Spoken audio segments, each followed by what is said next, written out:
Welcome to Friday News Review with your host Bintang Bernie on this Friday 2nd of May 2025. And Bintang's happy. Why are you happy, Bintang? Because I've already voted. You see, tomorrow is a very important day in Australian politics. Tomorrow is our election day when we determine who the Prime Minister will be for the next 3 to 4 years. And I'm happy because I've already voted. We have pre-polling in Australia where the polls open actually about a week and a half before election day.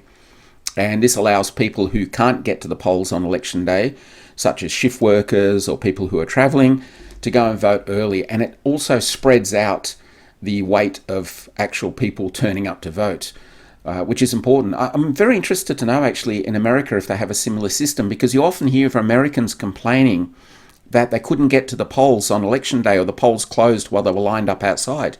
Well, actually, you don't hear of all Americans. It tends to be weighted to certain socio-economic groups, doesn't it? You never hear of rich white people saying, "Oh, I couldn't get in to vote." So we'll leave that one there. But here in Australia, you have pre-polling, which is good. People can get in and vote early. And you also have, it's important here you have that because we have compulsory voting. Which is important, I think. We're one of 21 countries only in the world which has some form of compulsory voting. And in Australia, if you don't vote, you get fined. I forgot to vote once in a local election and they threatened to cancel my driver's license. So trust me, when they say it's compulsory, they don't fuck around. You have to vote. Now, that's a good thing. Why is that a good thing, Bintang? If you want to have proper representational democracy in any country, then you need to make sure that everybody has a say. Where you don't have compulsory voting, in countries like America, and America's a very good example. I hold them up mainly because they're so much fun to have a dig at, let's be honest. But they set themselves up as this great pantheon of democracy and the leadership of freedom and truth and justice and all these things. And I think they actually genuinely believe in it too, which is the scary part.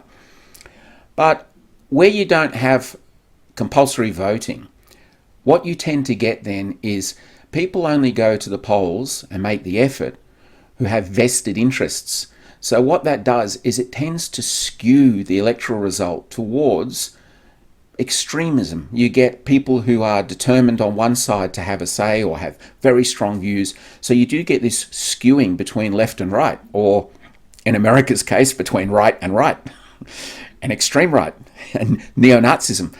But what it does is it doesn't allow the mainstream to have a say. And that's why I think compulsory voting is very, very important. It's good that we've got it here in Australia, because then you tend to level out the playing field, if you like, and you get people who aren't so extreme making a choice on what they think is probably the best, the middle of the road. And that, I guess, tends to be why Australian politics tends to sort of sit very much in the sort of conservative middle of the road area. It is being skewed more and more to the right as time goes on, which is a concern, and which, as I talked about in last week's episode, is part of the problem is the influence of foreign actors like fronts like Advance Australia, which are basically funded by the coal and gas lobbies, which are heavily influenced and controlled by pro-Israeli Zionists. So you have foreign actors interfering in your elections, and that's an issue which we've talked about.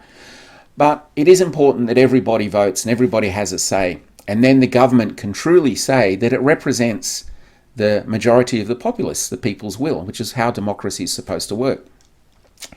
The flaws, of course, with democracy, there's two major flaws I see with democracy. And as I always say, I sum it up by saying democracy gives people a chance to have a say in matters of which they know very little, if anything, about. And that's true. And part of that is the first issue is lack of factual information. Our media doesn't give us credible factual information. It gives us opinion, it gives us a preconceived viewpoint, it manipulates us, and as I've said many times, it blatantly provides propaganda and it lies to us. And part of the reason for that, of course, is the ownership of media.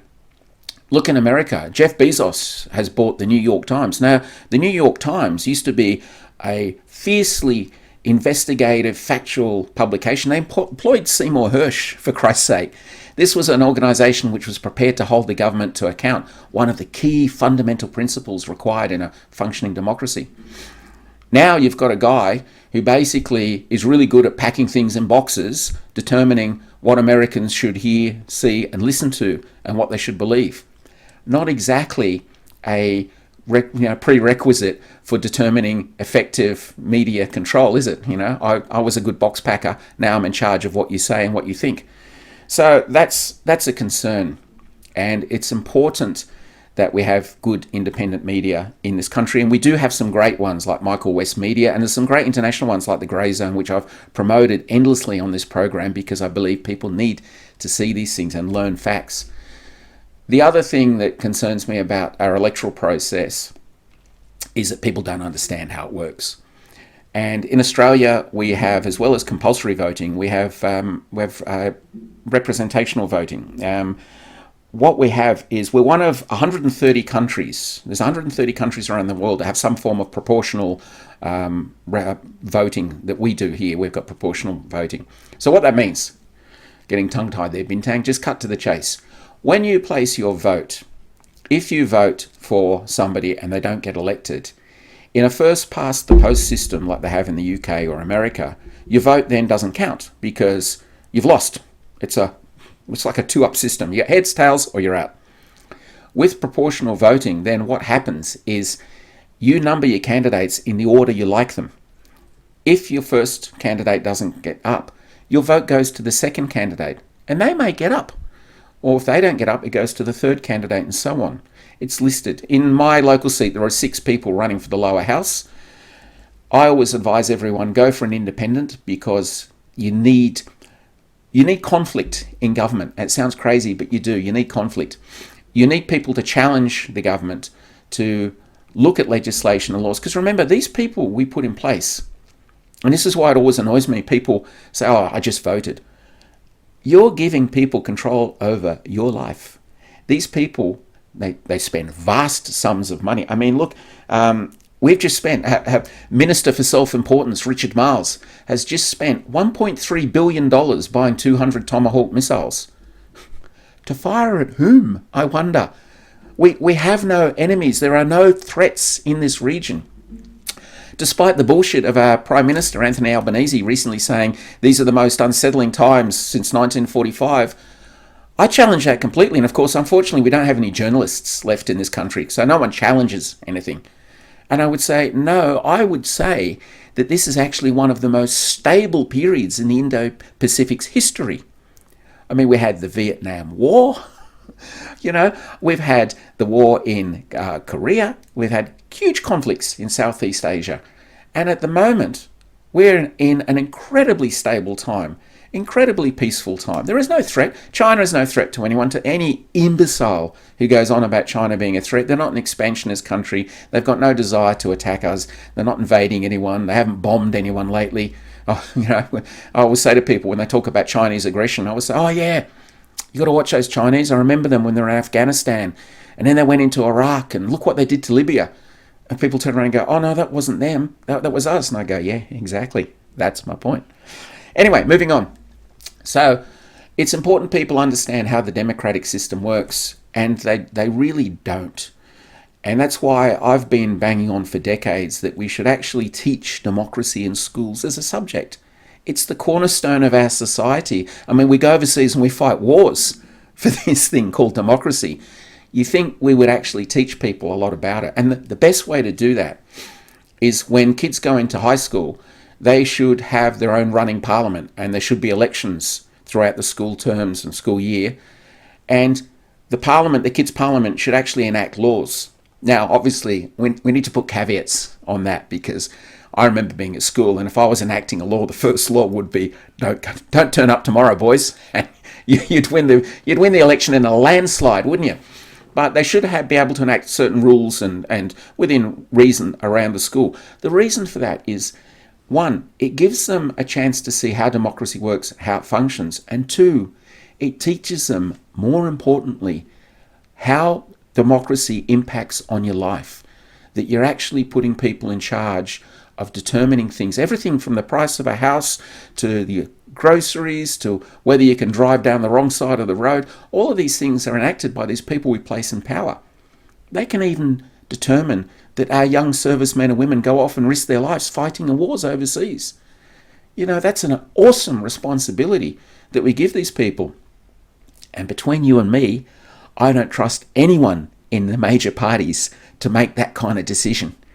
But we empower them to do so, which is why I believe we should have referendums before we deploy our forces overseas. Different, we're being attacked, don't get me wrong, governments have to be trusted to make those sort of decisions if we're under attack.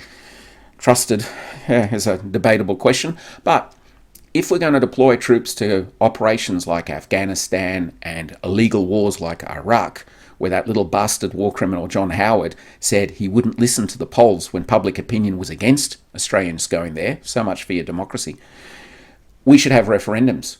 Democracy is cheap, by the way. I looked it up. The last federal election here came in at $303 million. Drop in the ocean. Look by comparison. Peter Dutton, who's vying to become Prime Minister tomorrow, oh God help us, he has said straight up, I'll throw $21 billion extra into the defence budget. Isn't it funny? I mean, we already spend $56 billion a year on defence. Most of it mismanaged and wasted, by the way. We'll look into that another time. Peter Dutton has just pulled $21 billion. Sim salabim, out of his hat. Isn't it funny? I mean, I can't get my local hospital upgraded. It's a mess. It needs to be rebuilt. I can't get money funded for that. I know that's a state government issue. But yet, straight away, $21 billion for defence. It's estimated that by 2034, we'll be spending $100 billion a year on defence. Why? We don't fear it. We don't have any enemies. No one's attacking us. We're not in danger. I'm not saying we don't need a defence force, but do we need to spend $100 billion a year on one when we can't get the local hospital upgraded? Concerning, isn't it? And yet you never hear how whenever the expenditure of defence comes up, you never hear anyone saying, well, we want to buy we want to buy these Hunter-class frigates from the UK, but we can't really afford them. It's never a question, is it? But when we want to build a hospital or a school, it's a question of, well, can we afford it? So that's why democracy is important, that people are informed, people understand how the system works, so that they can make informed, sensible choices.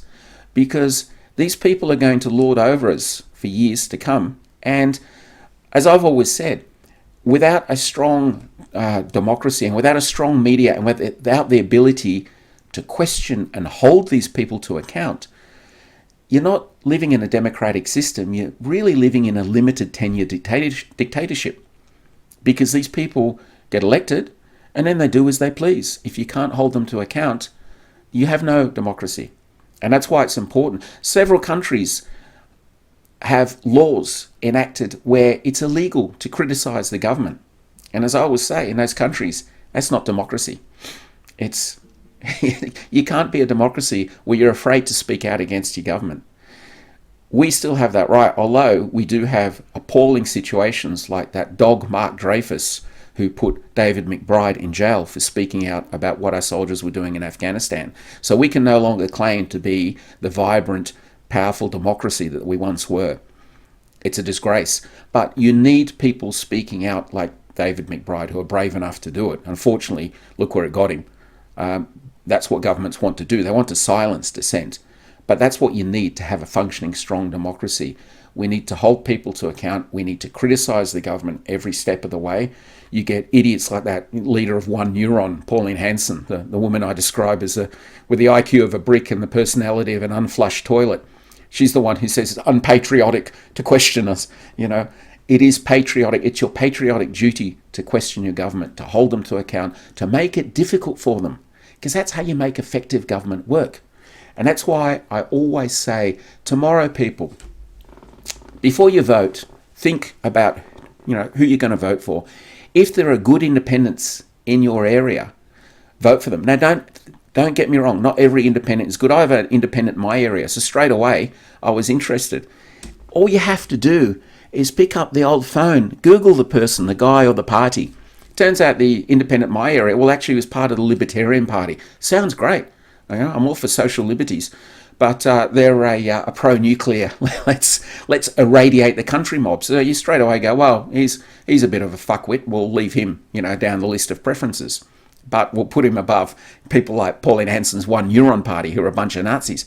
So it's important that you look at people before you vote in your area. To whom am I giving this important, valuable vote? How am I going to preference them? Have an idea in your head. And if there are good independents, vote for them. We need more conflict in government. As I've said, it's ironic, but if you have independents, then governments can't just ram through legislation. It's always ironic that one of the reasons I despise conservatives, they're such hypocrites. We've got the Conservative Party, the Liberal Nationals, banging on now about independents, campaigning actively against them. You know why? Because they don't want the democracy that they bang on about so much. They want basically authoritarianism. They want to have their views unchallenged in Parliament. They don't like having their views challenged. That's why you need, other views. You need other people. So I urge you, where you can, vote for good independents. Don't fear a hung Parliament. It's actually a really good thing when it's difficult to get legislation enacted, because then governments have to make sure that the legislation is A, good, and B, there's good trade-offs to get it through the Parliament. And the great irony is that a party which is officially known as the Liberal National Coalition, which could not win government in its own right without being part of a coalition, is the one which is advertising so adamantly against coalitions and warning you of the dangers of a coalition. The lies about the so-called Labor-Greens coalition. Well, the truth is, Labor and the Greens pretty much hate each other. There's no coalition there. But the party which is a coalition is warning you of the evils of coalitions. It's very Orwellian, very typical Peter Dutton, actually, yes. Anyway, signing off for now. I wish you all the best for the weekend. Please, please, please make an informed choice, even if it's not a choice that I agree with. If you're a rich fascist neo-Nazi, then vote for the Liberal Party. That's okay, I get it. If I was a rich nationalist neo-Nazi, I'd vote for Peter Dutton too. But please, just at least make sure your choice is informed, it's considered, your preferences, which do matter greatly, are done correctly, and then hopefully we'll get some sort of decent government to run over us for the next couple of years. Repeat after me, I am free, I am free. So this is Bintang Bernie, reminding you as always, there are two types of people in the world. Avoid them both.